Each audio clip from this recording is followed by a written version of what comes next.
একজন STM officer তার বান্ধবীর বিয়েতে যাচ্ছিল। সে একজন সাধারণ মেয়ের পোশাকে ছিল, না কোনো সরকারি গাড়ি ছিল। যখন সে হাসনাবাদ শহরের কাছাকাছি পৌঁছালো তখন সামনে একটি পুলিশ চৌকি চোখে পড়ল। 3-4 জন পুলিশকর্মী চৌকির বাইরে রাস্তায় দাঁড়িয়েছিল আর মাঝ ইউনিফর্ম পরে দাঁড়িয়েছিল। সে মেয়েটিকে হাতে লাঠির ইশারায় থামতে বলল। মেয়েটি মোটরসাইকেলটি রাস্তা থেকে নামিয়ে একপাশে দাঁড় করিয়ে দিল। ইন্সপেক্টর কড়া গলায় জিজ্ঞাসা করলো, কোথায় যাচ্ছ? বান্ধবীর বিয়ে আছে, সেখানে যাচ্ছি। ইন্সপেক্টর প্রসেনজিৎ তাকে মাথা থেকে পা পর্যন্ত দেখল। মেয়েটি ছিল 28 বছর বয়সী একজন সুন্দরী মহিলা, যার নাম ছিল বর্ণালী সিং। তারপর হাসতে হাসতে বলল, আচ্ছা, বান্ধবীর বিয়েতে খাওয়া দাওয়া করতে যাচ্ছ, কিন্তু হেলমেট তোমার বাপ পড়বে কেন পড়নি? আর এই মোটরসাইকেলটাও খুব জোরে চালাচ্ছিলে। চলো এখন চালান দিতে। সঞ্জিত চালানের প্যাড বের করতে করতে বলল। বর্ণালী বুঝে গিয়েছিল যে তার নিয়ত খারাপ হয়ে গেছে এবং এটা একটা ছুতো। সে বলল, স্যার, আমি কোনো আইন ভাঙিনি। ও ম্যাডাম, আমাদের আইন শেখানোর চেষ্টা করো না। সে পাশে দাঁড়ানো একজন কনস্টেবলের দিকে তাকালো এবং তারপর বর্ণালীর দিকে তাকিয়ে বলল, একে শিক্ষা দিতে হবে। হঠাৎ ইন্সপেক্টর জোরে একটা চড় মারলো বর্ণালীর গালে। খুব প্রশ্ন করছিস, পুলিশ যখন কিছু বলে তখন চুপচাপ মেনে নেওয়া উচিত। ইন্সপেক্টর হাসতে হাসতে বলল, এখনও এর মধ্যে অহংকার বাকি আছে? এমন কতজনকে ঠিক করে দিয়েছি, ভালোভাবে শেখাতে হবে। একজন কনস্টেবল এগিয়ে এলো এবং বলল, স্যার, এটাকে থানায় নিয়ে চলুন, সেখানে ঠিকঠাকের সেবা করব, তখন বুঝবে পুলিশের সঙ্গে কিভাবে কথা বলতে হয়। একজন কনস্টেবল বর্ণালীর বাহু ধরে টেনে বলল, হাত লাগানোর চেষ্টা করো না, নয়তো পরিণতি ভালো হবে না। ইন্সপেক্টরের রাগ আরও বেড়ে গেল। সে একজন কনস্টেবলকে বলল, এর অহংকার দেখো। একজন কনস্টেবল এগিয়ে এসে বর্ণালী সিনের চুল টেনে ধরলো এবং জোর করে টেনে নিয়ে যাওয়ার চেষ্টা করলো।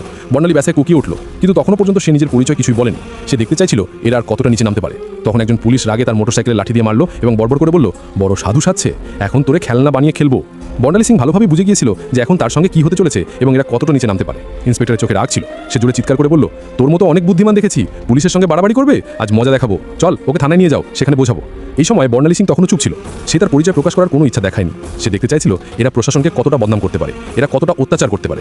ইন্সপেক্টর প্রসেনজিৎ এখন বিরক্ত হয়ে গিয়েছিল। তার সামনে এমন একজন মহিলা দাঁড়িয়েছিল যার নরম ও সুন্দর গালে চড় পড়েছিল, যার চুল টেনে ধরা হয়েছিল, যাকে জোর করে বাহু ধরে রাস্তায় টেনে নিয়ে যাওয়া হয়েছিল। কিন্তু সে তখনও মূর্তির মতো নীরব দাঁড়িয়েছিল, না কোনো চিৎকার, না কোনো কান্না। ইন্সপেক্টর প্রসেনজিৎ ভেবেছিল থানায় বলে চিন্তা করবে এই জেদি মহিলার কি চিকিৎসা করা যায়। এটা কেবল রাগ ছিল না, এটা এমন এক রাগ ছিল যা ভেতরে ভেতরে ফুটছিল। চৌকির ইনচার্জ ইন্সপেক্টর হাসতে হাসতে বলল, ও, এখন জিভও চলতে শুরু করেছে, চলো থানায় দেখবো কত বড় জিভ চলে তোর। থানায় ঢুকতে ইন্সপেক্টর জোরে চিৎকার করে বলল, ওরে কোথায় গেলি, চা পানি লাগা তাড়াতাড়ি, আজ একটা বিশেষ মাল এসেছে। বর্ণালী সিং তখনও কিছু না বলে থানার দেয়াল দেখছিল। সে দেখছিল কিভাবে এরা সেই নিরীহ মানুষদের সঙ্গে আচরণ করে যারা কখনো কণ্ঠ তুলতে পারে না। তখন একজন কনস্টেবল ইন্সপেক্টর প্রসেনজিতের দিকে ঝুঁকে ফিসফিস করে বলল, কি কেস স্যার? কনস্টেবলের প্রশ্নে ইন্সপেক্টর প্রসেনজিৎ এসে বলল, আরে কিছুই না, স্পিড বা হেলমেট যা মন চায় চাপিয়ে দাও, শুধু ভেতরে ঢুকিয়ে এর অহংকার ভাঙতে হবে, বেশি প্রশ্ন করিস না। বর্ণালী সব শুনছিল, কিন্তু তার চোখ তখনও কিছু বলতে চাইছিল না, যেন সে চাইছিল পুলিশের এই পতনের গল্প তাদের নিজের মুখ থেকে বেরিয়ে আসুক। তখন ইন্সপেক্টর চেয়ারে বসলো, হাতে কলম নিয়ে টেবিলে ঘোরাতে লাগলো। তারপর বর্ণালীর দিকে তাকিয়ে বলল, নাম বল, কোথায় থাকিস, কার ঘরের মেয়ে? বর্ণালী চুপ রইল। ইন্সপেক্টর আবার প্রশ্ন করলো, শুনতে পাসনি, নাম কি তোর? কিন্তু বর্ণালী নীরবতা তখনও পাথরের দেয়ালের মতো। তখন ইন্সপেক্টর টেবিলে এমন জোরে হাত মারলো যে শব্দটা পুরো থানায় গুঞ্জে উঠলো এবং রাগে চিৎকার করে বলল, শুনতে পাস না, নাম বল তাড়াতাড়ি। বর্ণালী মুখ ঘুরিয়ে উত্তর দিল, জি, সুমিতা শর্মা। ইন্সপেক্টর তার মুখের দিকে তাকিয়ে হেসে বলল, ও, বড় বুদ্ধিমান মেয়ে তুই, মিথ্যে বলতে অভিজ্ঞতা আছে, কিন্তু মনে রাখিস বেশি চালাকি করলে খুব ভারী পড়বে, একটা ভুল করলে পছন্দের সময় পাবি না। বর্ণালী সিংকে জোর করে সেই পচা লকাপে ঢুকিয়ে দেওয়া হলো, যেখানে আগে থেকে দুজন কয়েদি বসেছিল। তাদের মধ্যে একজন বর্ণালীর দিকে তাকিয়ে বলল, বোন, তুই কি অপরাধ করেছিস? বর্ণালী হালকা হাসি দিল, কিন্তু কিছু বলল না। এখন সে শুধু দেখছিল এই পুরো সিস্টেমটা কতটা পচে গেছে। যদি একজন এসডিওকে এভাবে বিনা কারণে ভেতরে ঢোকানো যায় তাহলে সাধারণ মানুষের অবস্থা কল্পনা করা কঠিন নয়। বর্ণালী এখন সেই কোঠরির কোণে বসেছিল, সব দেখছিল, শুনছিল এবং প্রতিটি কাজ বুঝছিল। ইন্সপেক্টর প্রসেনজিৎ একটা মিথ্যে রিপোর্ট তৈরি করলো এবং বলল, এর উপর চুরি আর ব্ল্যাকমেলিংয়ের কেস চাপাও। ফাইলের উপর হাত মেরে বলল, চলো তাড়াতাড়ি। একজন কনস্টেবল জিজ্ঞাসা করলো, কিন্তু স্যার, প্রমাণ ছাড়া? ইন্সপেক্টর হেসে বলল, এই থানায় প্রমাণ চেয়ে আনা হয় না, প্রমাণ বানানো হয়। কিছুক্ষণ পর একজন কনস্টেবল এসে বর্ণালীর কাঁধে জোরে হাত মারলো। ইন্সপেক্টর হাত তুলতেই তখন দরজায় একটা কড়া গলা শোনা গেল, থামো। সবাই মুড়িয়ে দেখলো দরজায় সিনিয়র ইন্সপেক্টর সঞ্জয় বর্ণা দাঁড়িয়ে। তার খ্যাতি অন্যদের থেকে কিছুটা ভালো ছিল। সে ভেতরে তাকিয়ে মহিলার অবস্থা দেখে তার কপালে ভাঁজ পড়লো। জিজ্ঞাসা করলো, এসব কি হচ্ছে? প্রসেনজিৎ হাসলো এবং বলল, কিছু না স্যার, একটা রাস্তার মায় বেশি বুদ্ধি দেখাচ্ছিল, শিক্ষা দিচ্ছি। সঞ্জয় বর্ণালীকে ভালো করে দেখলো, তার আচরণ সাধারণ মহিলার মতো মনে হচ্ছিল না। জিজ্ঞাসা করলো, এর অপরাধ কি? প্রসেনজিৎ ঘাবড়ে গেল, বলল, স্যার, চেকিংয়ে অসভ্যতা করেছিল। সঞ্জয়ের কিছু সন্দেহ হলো। সে বর্ণালীকে জিজ্ঞাসা করলো, তোমার নাম কি? বর্ণালী চুপ রইল। প্রসেনজিৎ হেসে বলল, স্যার, এ তো নামও বলছে না। সঞ্জয় এখন পুরোপুরি সতর্ক হয়ে গেল। সে কনস্টেবলকে আদেশ দিল, একে একা কোঠরিতে রাখো।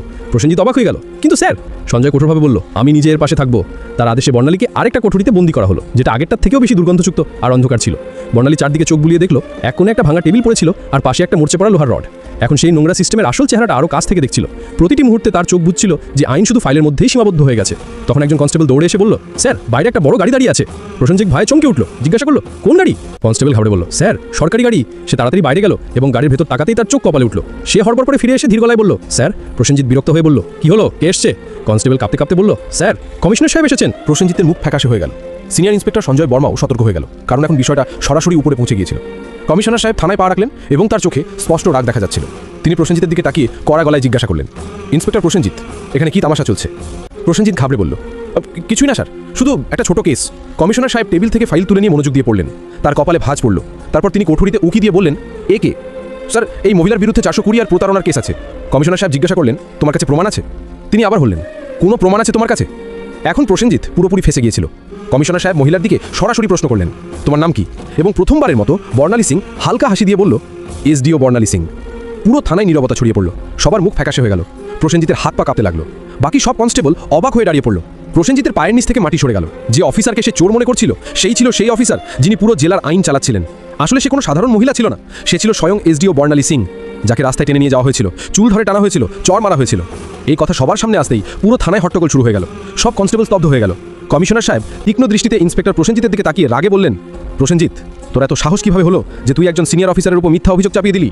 প্রসেনজিৎ কিছু বলার চেষ্টা করছিল, তখন সেখানে দাঁড়ানো সিনিয়র ইন্সপেক্টর সঞ্জয় বর্মা জোরে বললেন, স্যার, আমি তো আগেই বলেছিলাম কিছু গোলমাল আছে। এখন প্রসেনজিৎ পুরোপুরি একা পড়ে গিয়েছিল।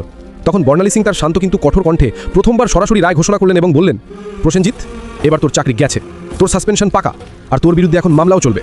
এটা শুনে প্রসেনজিতের যেন শ্বাস আটকে গেল। বাকি পুলিশরা তার থেকে মুখ ফিরিয়ে নিল।